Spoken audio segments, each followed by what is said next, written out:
Thank you. So my presentation this afternoon will be in 3 segments. In the first part, I will give background information on why a preventive vaccine for HIV is so difficult and has been so difficult. And in the last 2 segments, I will talk about 2 areas of research in my lab and try to do it in a way that stimulates thought in terms of what may be the best approaches to use in people. So there are good reasons for believing that development of an effective vaccine against HIV-1 is going to be a very difficult task.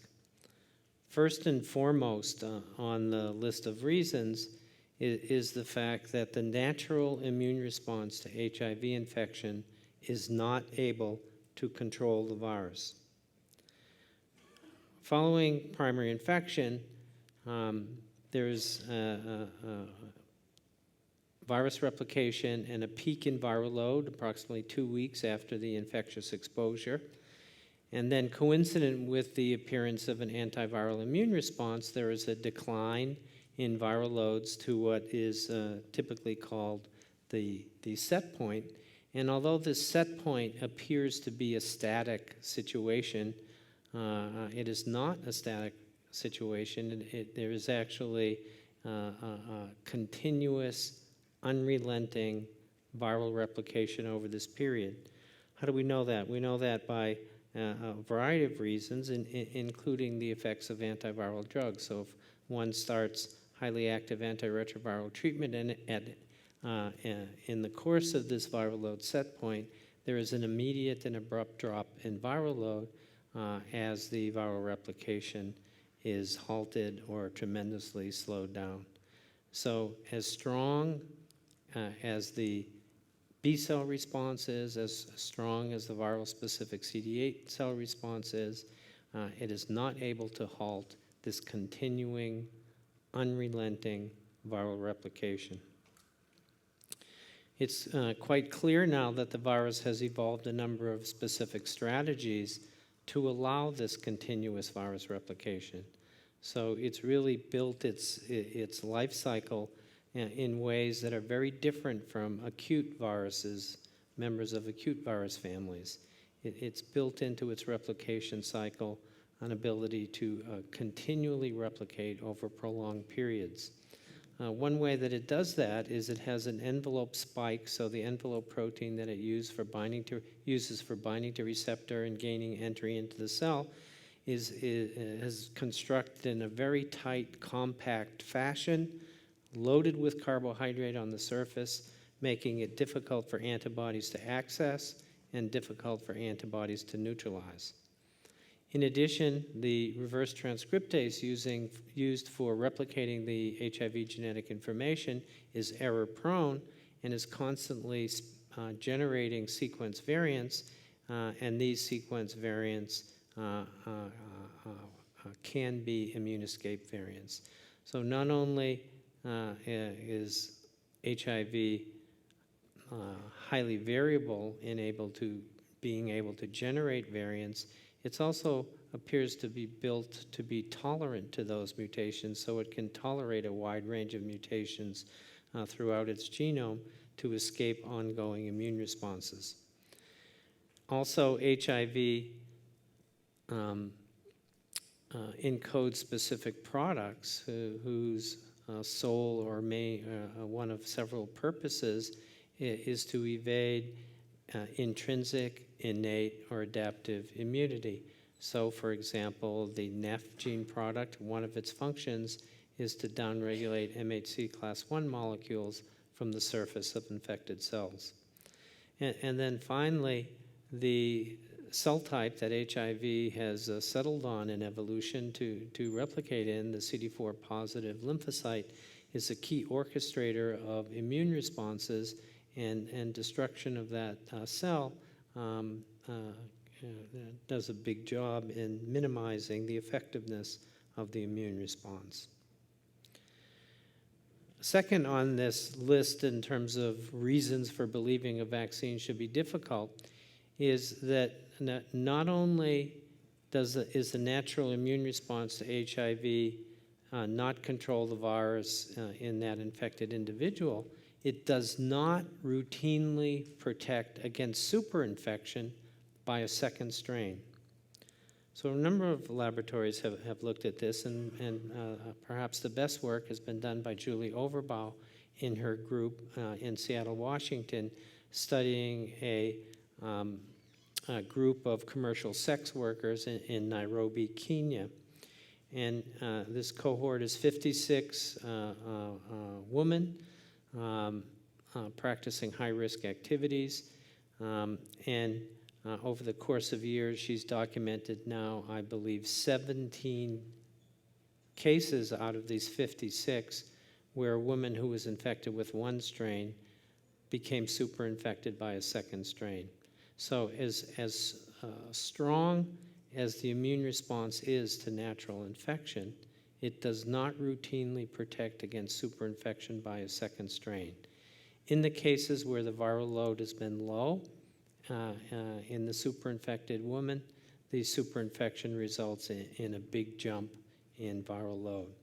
So if we're going to ask a vaccine to be efficiently protective, it's probably going to have to do better than the natural immune response to HIV infection, and that's asking a lot. Third on this list of reasons to be pessimistic is that the virus has enormous sequence variability, and we do not yet know how to construct an immunogen to cover this enormous sequence variability. And I borrowed a slide here from Betty Korber and Francine McCutcheon to illustrate this. If one looks at the worldwide diversity in influenza A in a given year, it's illustrated by this scattergram or cladogram. And if one compares that to the envelope sequence variation in a single HIV-infected patient, the single HIV-infected patient has greater diversity than the entire world influenza in a given year. And now if one throws in one subtype of HIV or all clades of HIV, there's an enormous degree of sequence variation. So the question becomes obvious: what are we going to put into a vaccine to cover this degree of diversity? We all know that we have to change the influenza vaccine 1 year to the next to deal with the minimal sequence variation that's present, and we have no idea how we're going to cover this enormous sequence variation in HIV-1. And then finally on this list, we don't know what constitutes a protective immune response, at least when generated by an immunogen in a classic vaccine approach. And why that's a problem is that, well, if we knew what we needed, then we could wait for doing large-scale, expensive efficacy trials in people until we had an immunogen that could give the right type of immune response. But we don't know what the immune response is like that we're looking for, and that forces us to rely on expensive, large-scale human trials. So to date, by my count, there have been 6 large-scale efficacy trials in humans, the first being the 2 VaxGen trials, where GP120 was given an adjuvant, and there were no protective effects. The next trials were the so-called STEP trial, sponsored largely by Merck, and the Fambili trial, which used a recombinant adenovirus 5 to deliver GAG, POL, and NEF protein products. And not only was there no protection in these trials, there was actually enhancement. And I think it was this morning or yesterday you saw one slide where it was Adrian McDermott yesterday where he showed the slide of the STEP trial where there was actually increased acquisition of HIV-1 infection in the vaccine group compared to the placebo group. Next was the HVTN 505 trial of the VRC NIH vaccine product, which was a DNA prime and adeno boost, a little bit similar to the STEP and Fambili products, except DNA prime was included and envelope was included in the vaccine. And in this trial as well, there was no protective effects. And most recently on the list is the Thai RV144 trial, which I'm not going to go into, but there are claims of efficacy in this trial, but the claims for efficacy are somewhat controversial, at least in some circles. And from my perspective, I think it remains an open question whether there was any efficacy associated with that trial. And I'll be happy to discuss that with anyone if they're interested. Okay, so given these massive number of hurdles that we're going to need to get over to get to a protective vaccine against HIV, what sort of approaches can we think of? And so my lab has settled on two approaches where there's some logic to thinking that it may do better than others. The first is recombinant herpes virus, and I'll tell you a little bit about that. And the second is use of adeno-associated virus as a vector system to deliver monoclonal antibodies with potent neutralizing activity against a broad range of HIV-1 isolates. So first, herpes virus. So herpes viruses have a number of potential advantages as a viral vector for vaccine purposes. They have large double-stranded DNA genomes that can accommodate large amounts of genetic information in a stable fashion. As you'll see in a minute, there's a diverse array of members to choose from. And finally, and most importantly, from my perspective, is the issue of persistence. Once infected with a herpes virus, you're infected forever, and immune responses to the herpes virus persist in an up-on active fashion for life. Many people think, myself included, that with a classical vaccine approach where you give an immunogen, you have an immune response to that immunogen, and you hope that immune response is protective, that the vaccines, most of the vaccines in human use rely on that and rely on immunologic memory. So that is, the immune response to the vaccine fades with time, memory persists, and protection depends on the rebound from memory for the protection. And many people in the field, myself included, feel that immunologic memory is never going to be enough to protect against HIV. Once the immune response kicks in, it's too late.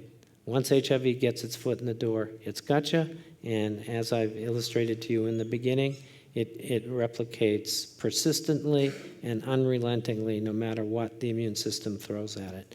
So having the goal here is to have an immune response that's up on and active upon exposure such that the virus can be blunted from entering the door at all.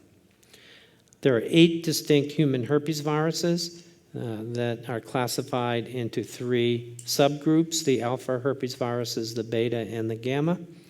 A prominent researcher in Oregon, Louis Picker, has been using a monkey counterpart of the human cytomegalovirus, CMV, as a vaccine vector in monkey studies to look at this issue of recombinant herpes viruses. And my laboratory has been using a gamma herpes virus, a virus that's called RRV, which is a homologue of the human Kaposi sarcoma herpes virus, HHV8. So it's the RRV herpes virus in recombinant forms that I'll be talking about here in the next 10 or 15 minutes. So we worked, so this RRV is a natural infectious agent of rhesus monkeys. We developed a genetic system, And this first vaccine paper using RRV, published a few years ago now in Journal of Virology, we used a vector to express a codon-optimized version of GP160, the envelope protein, with a CMV, with a strong promoter, the CMV immediate early promoter, as well as GAG and RevTat and NEF.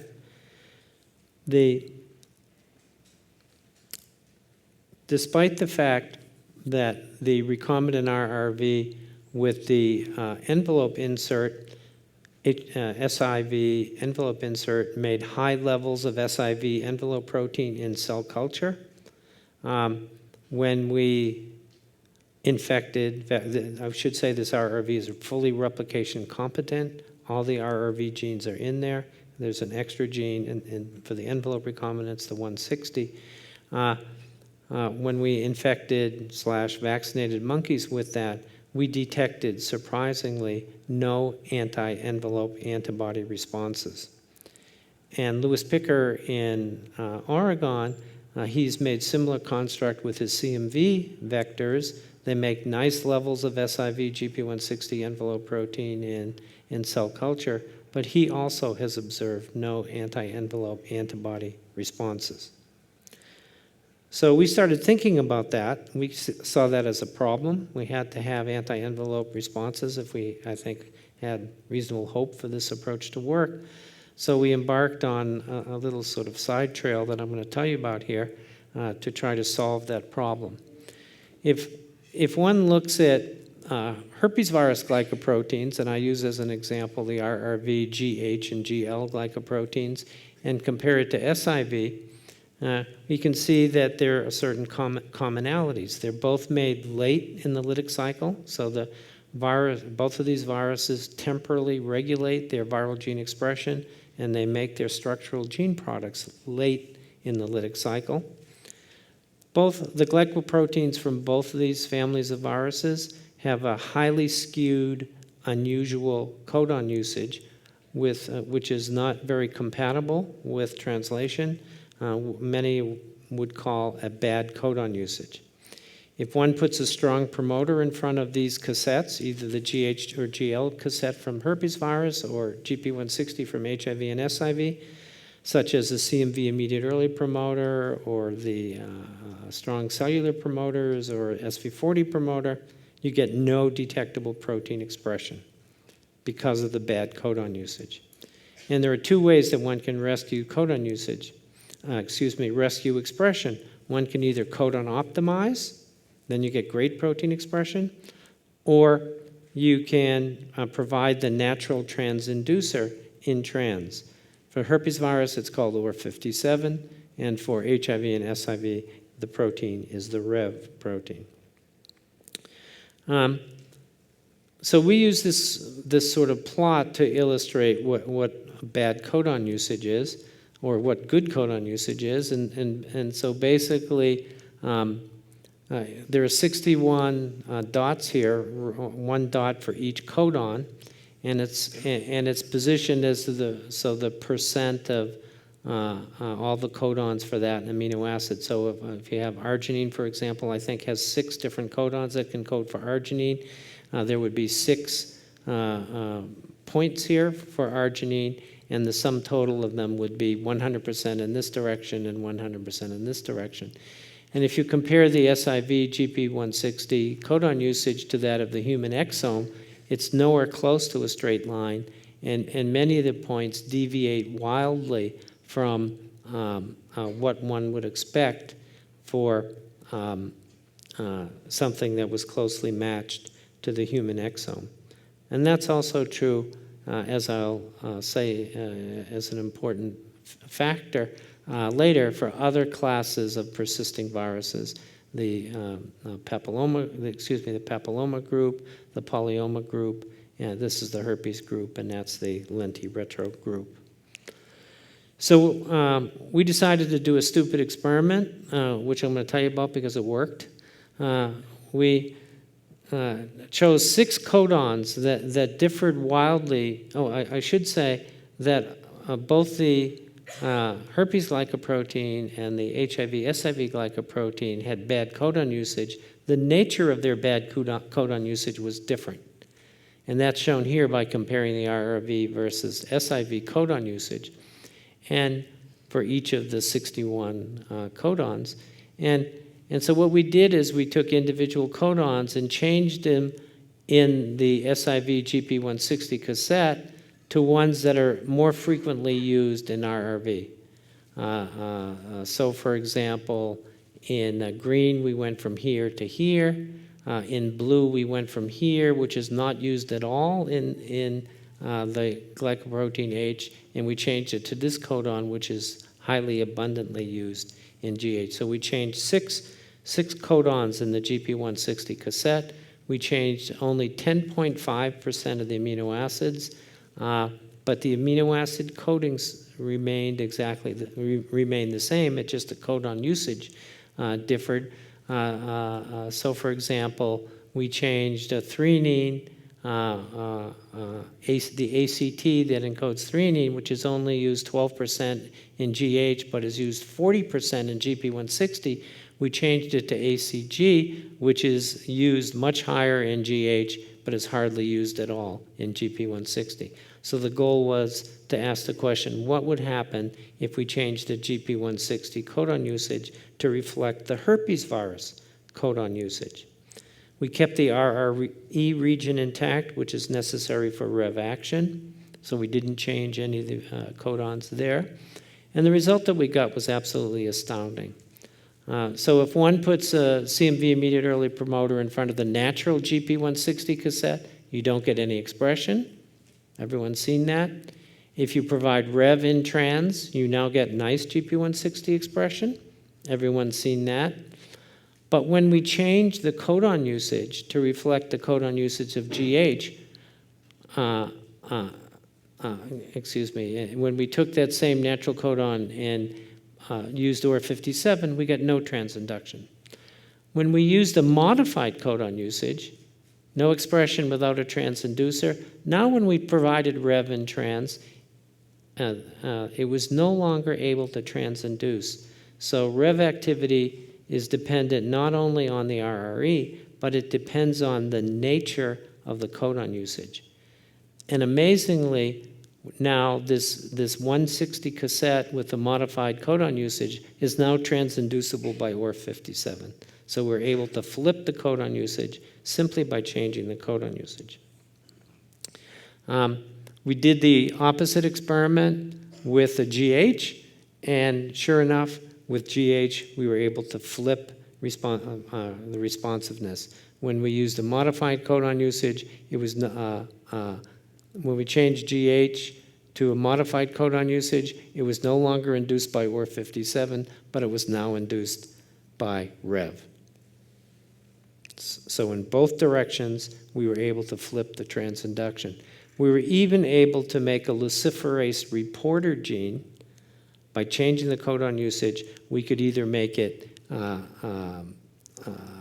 Rev-inducible or relatively OR57 inducible, simply by the nature of the codon usage that we used. We think that this general principle of a specific codon usage being specifically recognized by transinducer is not just these two families of viruses, but we would consider it a new general principle of virology. If we look in the top 6 panels, there are representative structural proteins from the 6 families of classically persisting viruses: herpes virus, lentiretro, papilloma, polyoma, adeno, and parvovirus group. And they all have a screwed up codon usage with R-squared values low, compared to 5 representative members of acute virus families that do not have temporal regulation of viral gene expression. And you can see they have a much more normal looking codon usage. The p-value between these 6 families of viruses and these 5 in terms of their codon usage is highly, highly significant. So we think for some reason, viruses that are persist with you for life have evolved an altered, unusual codon usage to allow temporal regulation of their of the expression of their structural gene products. And this just shows with some of these other virus families, you put a strong promoter in front, you don't get any expression, you codon optimize, you get great expression. So to quickly summarize, that Rev induction is dependent on the nature of the skewed codon usage, and that we can flip Rev inducibility and OR57 inducibility simply by changing the synonymous codon usage. Same thing with OR57 and GH, and same is true for luciferase. So I started out on this codon usage divergence because we weren't getting antibody responses, and now using this recombinant RRV herpes viruses, using the altered codon usage of the GP160, we are now consistently seeing in every animal readily detectable anti-GP160 antibody responses that persist for as long as we have followed these animals. These findings on codon usage were recently published in November of last year, of 2015, in PNAS. More recently, so we're now using that approach to do vaccine challenge experiments to see the degree of protection that we can obtain when we include an envelope that elicits anti-envelope antibody responses. More recently, we've been working on, additionally, another construct where we've inserted basically the entire SIV genome into the herpes virus. So we've taken out 306 nucleotides that deletes the active site from the polymerase so that we can remove the ability to replicate, but all 9 gene products are otherwise intact. And we've inserted it into the herpes virus genome. We've done one version with the natural LTR promoter, another with the CMV promoter, and another with a late RRV promoter. And I won't go through the differences with these promoters in much detail, but with the late promoter driving the SIV genome, it gets going a little bit too late. It makes the early gene product NEF, but does not make significant amounts of GAG and envelope. But when we use the LTR promoter and CMV promoter, it makes not only REV, but also makes the structural gene products GAG, which forms the core of the virus, and the envelope protein. By electron microscopy, looking at fibroblasts permissively infected in cell culture with this near full-length recombinant, we of course see numerous herpes virus particles, as one would expect, but we also see SIV particles. And SIV particles that are the right size and the right morphology. So not only are we making all 9 viral gene products of the SIV, they're also assembling into mature particles that bud from the surface of the infected cell. And we are now also studying these near full-length herpes virus recombinants in monkey trials, looking at the ability to protect against acquisition of SIV infection and ability to lower viral load in those animals that do become infected. Okay, and now in the last portion of my talk, I'm going to talk about the other approach that my lab is interested in, an approach that, to be honest, I have more hope for than the herpes virus approach, or for any other approach for that matter, and that is using AAV vector to deliver antibodies with potent broadly neutralizing activity. some of the characteristics of the AAV vector system. The only protein expressed from AAV vector comes from the transgene that you put into it. So this vector is not making any foreign proteins that come from the AAV. The only protein it's making is from the transgene that you put into it. It has become the vector of choice for gene therapy experiments in humans, for correcting hereditary defects in a variety of enzymes and proteins, and has a proven ability to achieve long-term expression of the transgene product. It has an outstanding safety record in human gene therapy trials, and there is little or no integration of the AAV vector DNA into the host genome sequences, so these vector genomes persist as episomal circles. When one delivers AAV to muscle cells basically don't turn over, and they can become factories that produce the protein for very prolonged periods of time. We get into this from a pioneering Nature Medicine publication with Phil Johnson as the first author, published in 2009 in Nature Medicine.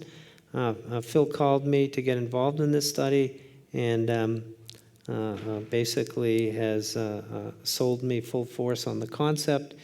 And this paper delivered the immunoglobulin-like molecules, that is single-chain Fv immunoadhesins, were the form used, and more recently we've published from my own lab ability to deliver authentic immunoglobulins in IgG1 form to rhesus monkeys. Here I show the first group of 6 monkeys that we did with this approach. Again, these a single inoculation, AAV into muscle, making an authentic rhesus monkey antibody called 5L7. And these are the levels of 5L7 over time out to week 44. The star performer, we want to get to the point where every monkey we use looks like our star performer, has been making 250 micrograms per ml of the antibody coming from the AAV vector for over 2.5 years at absolutely stable levels like this. The other animal at the extreme basically has gone to less than 1 microgram per ml, undetectable levels, and a number of animals in between. And the difference in this group of 6 monkeys, our first group of 6 monkeys, was whether or not there were antibody responses to the antibody we were delivering. So the animal that was the star performer had no anti-anti response, that animal being 8405, had no anti-anti response, and the animal with the lowest levels, persisting levels below detection, had the highest persisting levels of the anti-anti. And actually, this is the best set of animals we've done. We've now done dozens of animals, more than 35, 40 animals, and we're seeing antibody responses to the delivered antibody virtually every time. And I show a study here. It was a part of a therapy trial where 4 monkeys got a group of the 3 antibodies shown here, 3BNC117, 8NC195, and 1NC9, 4 animals. All 4 made an anti-anti response to 1NC9. All 4 made an anti-anti response to the 8NC. All 4 made an antibody response to the 3BNC117. Another group of 4 animals got a mixture of these 3 antibodies, 4 of 4, 4 of 4, 4 of 4, 24 of 24 possibilities, strong anti-anti responses. And those anti-anti responses, perhaps together with other cellular responses, we don't know, but appear to, in virtually every case, severely limit the concentration of antibody that we can achieve. So you can see you can take one of these of 4 different animals. Green shows the level of delivered 10E8 antibody. You can see we inoculate the AAV. We start getting nice antibody production by 10E8, but then the anti-antibody response comes up and those levels drop. So this is the problem that we're facing for development of this concept for use in people. The vision, of course, is that we can solve this anti-antibody problem, and every time we put it into a monkey or every time we put it in a human, it can look like this. We don't get anti-antibodies and it works. But that's not what we're seeing, and much of the time in my lab in the last year and a half or so has been toward looking at ways to eliminate or minimize the anti-antibody problem. So we had a paper in January this year in molecular therapy demonstrating these anti-antibody responses and characterizing them fully. And the antibody responses were almost entirely or almost entirely to the variable domains. That is, they were anti-idiotype. And maybe when you think about it, it's not so surprising. You know, each of you are making a collection of antibodies, but those antibodies have passed a complex checks and balances system that says, okay, it says to your system, okay, these antibodies can get out, and that's fine. But the antibodies that you're making are different than the antibodies that I'm making. The variable regions are different, and taking that antibody and putting it in another individual, it's not unreasonable to think that that will then be viewed as foreign, particularly if you're making a lot of it, and you're making a lot of it constantly. The magnitude of the anti-antibody response correlated with the distance from germline of the antibody. And that's, of course, a problem because the remarkable antibodies that are potent in broadly neutralizing against HIV are all highly divergent from germline. They have extremely long CDR3 regions and highly mutated, and only a minority of people make these kinds of antibodies. They're great at what they do, but one can easily imagine that if any antibody is going to look foreign to an individual, it's going to be these potent broadly neutralizing antibodies. So as I said, we've been working on a number of ways to minimize practical, applicable ways to make this a useful approach, ways to get around this anti-antibody response, and I think we're making progress. I show here one animal of a group of 3 that was part of a therapy pilot experiment. Animal got SHIV AD8 at week 0, peak viral load at week 2, quite consistent viral load set points in the 10,000, 20,000 range. And at week 86, we gave it a cocktail of AAV1s, making 3 rhesusized versions of these potent broadly neutralizing antibodies. And in this case, hopefully because of the modifications we're making to our vector system, one of the animals made really nice levels of 2 of the antibodies, 100 microgram per ml of 3-BNC117, 100 microgram per ml of 10-1074. And there is a spike in viral load at 12 weeks, but this monkey has now been suppressed to viral loads to below detectable levels for 8 months. Never on antiviral therapy, never on antiretroviral therapy. 86 weeks before we initiated AAV, achieving very nice suppression now for at least 8 months. And I'm excited about, it's one monkey, but I'm excited about this result because I think it shows the promise of this approach if we can solve this anti-anti problem and be able to consistently deliver levels of potent broadly neutralizing antibodies like this. We can use the monkey system to ask a whole range of questions. Which combinations of antibodies work best? Are some antibodies less prone to anti-anti problems? Are there some combinations of antibodies where virus, that you don't get virus escape, or at least you don't get virus escape in a way that's going to result in a rebound in viral loads? So I would conclude by saying that I continue to be sold on the potential of AAV-mediated delivery of potent broadly neutralizing antibodies, both on the prevention side and on the treatment side for HIV infection. On the prevention side, the vision would be one inoculation of AAV making a cocktail of 3 antibodies, and protective levels providing sterilizing immunity against 99% of the strains circulating in the population for the rest of your life. That's the vision. And I think that vision will become possible when we can solve the anti-anti problem. And that's what we need to focus on, I think, to realize the promise of this approach.